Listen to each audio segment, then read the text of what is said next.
in a second, but first, Celtics, Sixers, Saturday. Simmons with the no look. And Joel Embiid flushes at home. Wasn't enough, no. Boston now up 3-0 in this series. We could do a 5-minute highlight package of Aaron Baines getting boomed on throughout his career. I didn't know it was a thing, but you and the staff let me know. The internet goes crazy when a guy gets dunked on like that. Goes crazy. Right. Warriors-Pelicans game 4 yesterday. Drew Holiday and AD. Textbook pick and roll, CC. Warriors win. They take a big 3-1 It's all about the catch, man. Check him out. Right above the rim. Not the best. We don't want a good pass. That's what. So you know it's just my hand. Man, he catches this on the way down. Like, you know how I know Rondo didn't throw it? Because it's another one of these ones that AD's got to go gadget arms to go get. All right, the other game 4 yesterday, Rockets-Jazz. Royce O'Neal drives. Watch him throw down the poster. Playoff poster. Royce to 5'9" O'Neal putting it right on Capella's head. Capella got revenge, though, particularly in the fourth quarter. Oh, yeah, he was swatting everything but this one. But nothing he can do. Royce got to the rim. Quick dunked him right at the rim. And Capella, listen, Capella's not afraid of getting put on a poster. No, he's going to go contest. He's out there to contest. He's going to contest. Finally, Raptors-Cavs game 3 Saturday. Did you see it? LeBron James with the game-winning buzzer beater. You kids, stay in school and don't try this at home. Here's LeBron and others on that incredible moment. When do I decide what shot I'm going to take? To be honest, I mean, sometimes I really don't know, but I trust every shot that I'm going to take because I work on every shot. It's satisfying because he put me out every year. I'm happy to be on the other side. I've seen him shoot that shot, that game winner, countless times. He's just messing around and shooting around in practice. So it's like, when would he shoot a shot like that? Maybe to win a playoff game. I don't know. Things that you dream about, that you get those opportunities, and I've been fortunate enough to just get a handful of those in some of the biggest moments, in my career. All right, Nick, how much has this postseason changed the narrative of LeBron in the clutch? Because I don't know, for a lot of people, it has been, hey, LeBron can do everything A to Z, but the one thing we don't have full-blown confidence in is he going to be the guy that wants the last shot and can make the last shot? And I'm glad you used the word narrative, because narratives are sometimes false, but they're still narratives. And there's still something you have to overcome. And the narrative around LeBron was exactly that. And now that is gone. Poof, bye. Never to be seen again. LeBron has 2 walk-off buzzer beaters to win playoff games in the last week. Jordan had 3 in his whole career. Kobe had 1 in his whole career. The 2 guys that we look at as the paragon of clutchness. Right. LeBron damn near had a 3rd in game 1 with .6 left that was just this much short. Like, this is now the place LeBron's in. When OG hit that shot and you saw there were 8 seconds left, I think most people felt, oh, no, LeBron's going to rip their hearts out. Now, we didn't know how. I was texting with a buddy of mine. He said it's going to be a fadeaway to his left. I actually thought it was going to be a driving kick because I thought the defense would collapse, would trap, would do something to get the ball out of LeBron's hands. Instead, he put up a shot that I've never seen him put up in his NBA career in that type of situation. I've never seen anybody put up this shot to win a game. And it wasn't that surprising. It's now to the point, C, where he knows what his celebration's going to be. Like, oh, this is where I jump on the table, because that's what I did last week. The clutch stuff is now gone and dead forever.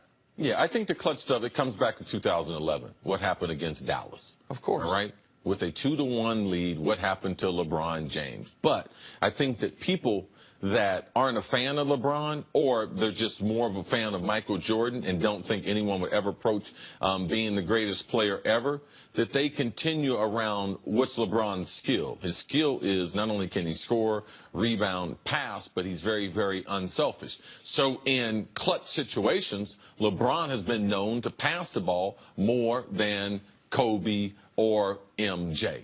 But the people who won that as a narrative, they just said, oh, he doesn't want to shoot because he doesn't take bad shots in clutch. LeBron has always been a clutch player. Now, I just believe we'll leave it right here until something happens in the finals, and he doesn't make a shot in the finals. And then the question will come back again, Probably. oh, well, he's not clutch in the finals, because that's what they'll do. They'll move the mark the way they do with LeBron. But LeBron has always been a clutch player, and he's playing out of his mind. He's playing the best basketball. I went back this weekend and looked at the stat sheets and the description of every playoff game he's played in since 2011 going to Miami. And LeBron right now is playing the best basketball of his career.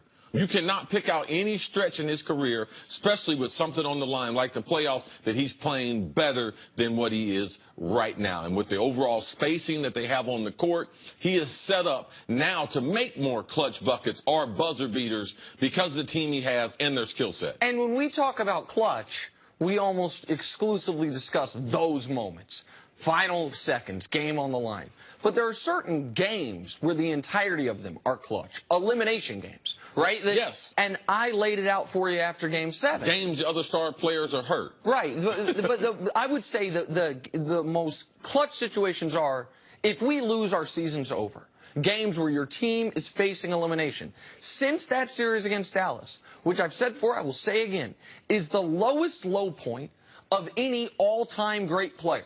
Right? Like Magic Johnson had the tragic Johnson thing, wasn't as bad as that series against Dallas. Larry Bird scored 8 points in the critical finals game, wasn't as bad as that series against Dallas. I get that. But since then, the guy's played 13 games where if he loses, his season is over. His team is 10-3. He has scored at least 12 points, or 30 points 12 times, pardon me. He scored at least 30 points, 12 of those 13. The one time he didn't score 30 in an elimination game was a triple-double in Game 7 of the finals. And, Jenna, just think about what he's done at home in the last week. If you're a Cavs fan, you've gone to the last 3 games. Forget a week and a half ago, Game 2, he started with 16 points, straight points, and scored 46. But Game 5, home game 3 games ago, the block and the game winner, 44-10-8. Game 7, winner go home, 45-8-7. And then the next time he's on the court, 38-6-7, and that shot.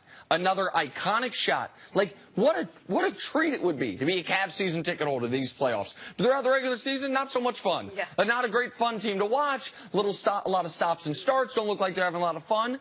And then in Game 1, your first home playoff game, LeBron wasn't that great. You got blown out. Since then, nothing but greatness from this And guy. something I haven't heard. LeBron's also doing this with the biggest decision of his life looming. Does he leave Cleveland again? All this in the backdrop. People you might be a Cleveland fan. You'd be like, oh, man, this is the last few games for LeBron. But in the back of his mind, LeBron's he's still got to make a decision.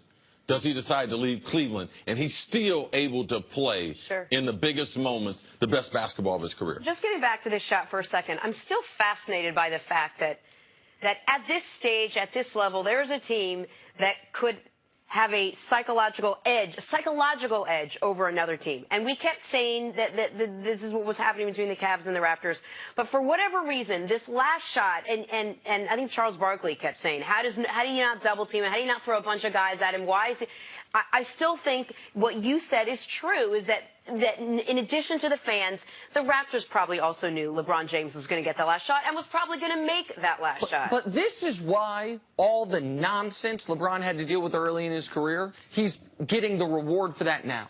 You know why it's not as simple as what Barkley would say, oh, double team him? Because LeBron has a decade-plus body of work. If you double team me, I will make the right basketball play.